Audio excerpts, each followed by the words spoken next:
యోహాను సువార్త 19వ అధ్యాయము 2వ వచనంలో సైనికులు యేసుక్రీస్తు ప్రభు శిలువ మీద ముళ్ళ కిరీటము పెట్టి ముఖం మీద ఉమ్మి వేసి అరచేతులతో గుద్ది నువ్వు యూదుల రాజు అయితే దిగిరా అని హేళన చేస్తూ ఉంటారు.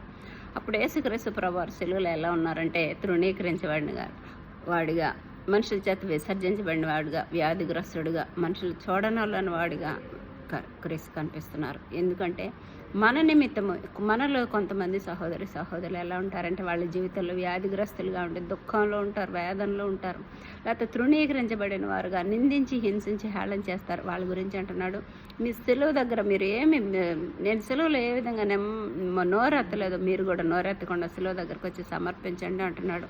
ఇంకా ఒకవేళ ఎవరైనా నిందించి దూషించి హింసించే వాళ్ళైతే వాళ్ళతో అంటున్నాడు, నేను ఆకాశంలో తిన్న సింహాసనంలో మహాభాగ్యం విడిచిపెట్టి ఈ లోకానికి వచ్చాను కదా, మీరు కూడా తగ్గించుకొని క్షమించండి, సహోదరులు ప్రేమించండి అని చెప్తున్నాడు.